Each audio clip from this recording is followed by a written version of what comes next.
네, 안녕하세요. 멘탈이 전문가의 철이형입니다. 네, 올해 들어 금리 인상 이슈, 그리고 러시아 전쟁과 중국 봉쇄 이슈로 인해 시장이 급격하게 하락하며 본격적인 베어마켓, 그러니까 약세장에 들어간 게 아니냐는 얘기가 많이 나오고 있죠. 현재 S&P는 최고가 대비 5월 12일 최저가를 기준으로 했을 경우 18% 정도 하락을 했는데요. 약세장이라고 하는 것의 정의를 먼저 살펴보자면 S&P 기준으로 최고가 대비해서 20% 이상 하락했을 때 약세장이라고 합니다. 다만 이것은 종가를 기준으로 하고요. 반올림을 하느냐 마느냐는 논란이 조금 있습니다. 장중 가격으로 하면 1월 4일 장중 최고가였던 4,818 대비해서 5월 12일 장중 최저가는 19.9% 하락을 했고요. 이것은 반올림을 한다면 약세장에 해당하는 게 되겠죠. 하지만 종가 기준이 아니기 때문에 어쨌든 공식적으로는 아직까지 약세장은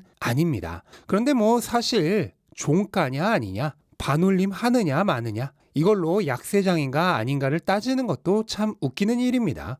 숫자를 기준으로 딱 여기서부터 약세장 이렇게 말한다는 게 되게 웃기잖아요. 사람들 마음속에 공포가 퍼지고 주가가 중단기적으로 회복하기 어려운 흐름이 이어진다면 저는 그것이 약세장이라고 생각을 합니다. 그렇기 때문에 현재 상황은 투자자들에 따라서는 충분히 약세장이고요. 2022년 최초 88거래일, 한 달의 거래일이 22일 정도 있다고 봤을 때 약 4달 동안 S&P 500은 16% 넘게 하락을 했습니다. 4달이란 기간 동안 이렇게 빨리 주가가 하락한 거는 1932년 이후 최고 수준이고요. 1970년 이후 50년 만에 기록을 갱신한 겁니다. 그렇다면 충분히 현재 상황이 약세장이라고 얘기할 수도 있을 거라 생각이 되는데 거기에 대한 정의야 각자의 판단에 맡겨두도록 하고요. 본론으로 돌아가서 과거 약세장일 때의 주가는 얼마나 안 좋았을지 한번 살펴볼까요? 1930년 이후 13번의 약세장 동안 평균적인 하락률은 마이너스 35%인데요. 다만 조금 더 현실적으로 봐서 1950년 이후만을 따진다면 평균 30% 정도 하락을 했습니다. 그렇다면 현재 기준으로 하면 S&P 500 지수가 3,358 정도가 될 때까지 하락을 한다는 얘기인데요. 이거는 팬데믹 이전 고점 수준까지 가격이 되돌림하는 것을 의미하죠. 물론 이 계산은 단순히 평균에 대입해서 그렇게 된다는 얘기이기 때문에 맹신할 필요는 전혀 없습니다. 약세장에서의 전체적인 평균은 크게 폭락을 했던 몇 번의 기록 때문에 전체 평균이 낮아진 것이고 중간값으로 보면은 또 그렇지가 않습니다. 13번의 약세장 중 3번의 약세장이 20% 초반 정도의 하락률을 기록했는데 만약 이 정도의 하락을 기록한다면 현재 가격이 이미 거의 바닥에 근접했다는 얘기고 13번의 약세장 중 절반이 넘는 7번이 20%대의 하락을 기록했습니다. 이 얘기는 중간값으로 봤을 경우 최근 가장 낮았던 가격에서 추가적으로 5% 정도만 더 하락을 하면은 진짜 바닥에 도달한다는 얘기가 되겠죠. 물론 이것들은 모두 예측에 불과하고요. 지금이 약세장인지 아닌지 또 여기서 더 떨어진다면 어디까지 떨어질지 아무도 예측은 불가합니다. 현재 상황은 높은 물가로 인해 연준이 긴축 정책을 펼치려고 하는데 러시아 전쟁과 중국 봉쇄라는 예기치 못한 악재가 겹치면서 인플레이션이 더 심화되고 그로 인해 경기 침체가 올 수도 있다는 우려 때문에 발생한 것입니다. 이 얘기는 반대로 얘기하자면 러시아 사태 또는 중국의 제로 코비드 정책이 끝이 난다면 하방 압력의 상당 부분이 갑자기 해소될 수도 있다는 뜻이기도 합니다. 그러니까 시장이 반대 방향으로 급격하게 회복될 가능성도 남아 있다는 뜻이 됩니다. 자, 여기까지는 약세장의 일반적인 상황에 대해서 얘기를 해봤고 그렇다면 본질로 돌아와서 현재 기업들의 주가는 거품인지 아닌지를 한번 살펴보겠습니다. 팬데믹 이후 양적 완화와 맞물려 최대 23까지 돌파했던 기업들의 1년 선행 PER이 최근 주가가 하락하면서 17.6까지 하락을 했고요. 5월에 금리 인상 이슈와 함께 주가가 급격하게 더 하락하면서 현재는 16.6까지 하락해 있습니다. 그리고 이 수치는 과거 5년 평균, 10년 평균보다도 낮은 수치고 다만 역사적 평균인 최근 25년 평균보다는 여전히 조금 높습니다. 하지만 물가를 감안해야죠. 고물가 상황에서 PER은 부풀려지기 때문에 현재 PER이 꼭 거품이라고 판단할 만한 상황은 아닙니다. 개인적으로는 현재의 밸류에이션 자체는 거품이 다 거치고 정상 궤도로 돌아온 수준이라고 생각을 하고요. 만약 여기서 더 하락한다면 그건 더 이상 기업의 밸류에이션 문제가 아니라 투자자들의 감정의 문제에 해당하는 영역으로 진입하는 것이라 생각을 합니다. 결국 경기도, 시장 상황도, 밸류에이션도 어느 것 하나 지금이 이런 상황이기 때문에 앞으로 딱 이렇게 된다. 인간이 장담할 수 있는 건 아무것도 없습니다. 주가는 불과 며칠 만에 수십 %를 왔다 갔다 하기도 합니다.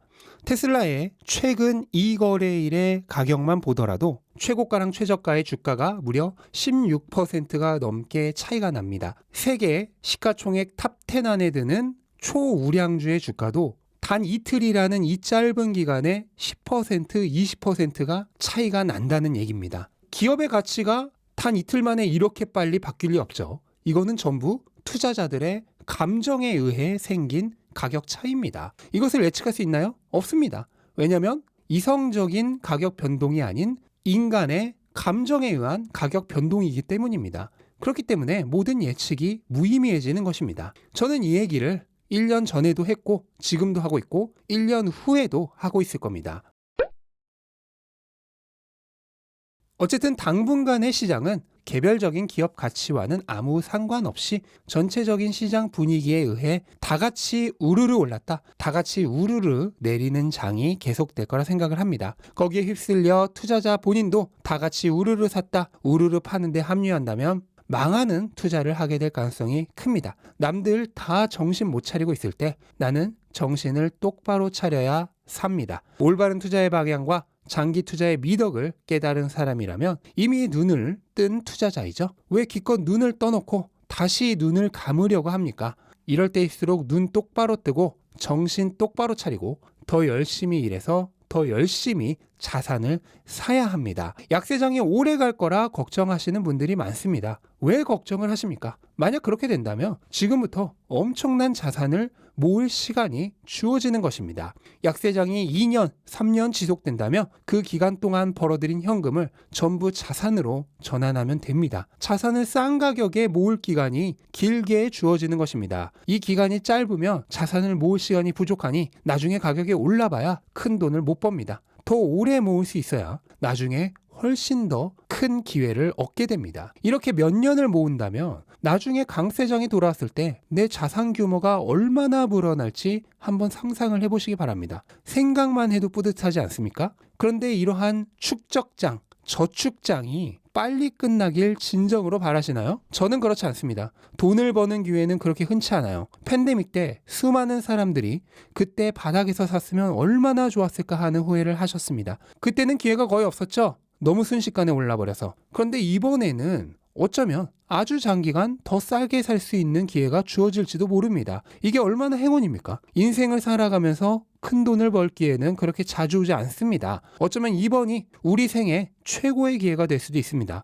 감정과 대중의 분위기에 휩싸이지 말고 버는 돈을 모두 자산으로 전환하시기 바랍니다. 어차피 화폐 가치는 계속해서 하락하고 여러분이 믿고 있는 자산은 불경기가 지나고 호경기가 오고 다시 부경기가 오고 다시 호경기가 올 때까지 사람들이 모두 좋아라 하는 자산입니다. 그렇다면 강세장이 왔을 때 가격은 폭발적으로 상승하게 되어 있습니다. 이거는 이미 일어난 미래라고 여러 차례 얘기했죠. 이미 일어난 미래를 놔두고 대체 왜 걱정을 하십니까? 걱정을 할 거면 어떻게 한 푼이라도 더 긁어 모아서 자산으로 전환할 것인지를 걱정하는 편이 낫습니다. 냉면값이 10년 후에 2만 원이 될 수는 있어도 다시 5천 원으로 되돌아갈 거라 생각하는 사람 아무도 없습니다. 당신이 공부하고 믿음을 가지고 있는 그 주식, 코인도 마찬가지입니다. 그걸 싸게 대량 매입할 찬스를 준다는데 그걸 왜 두려워하고 싫어하는지 저는 도무지 이해가 되지 않습니다. 아직도 못 믿겠다고요?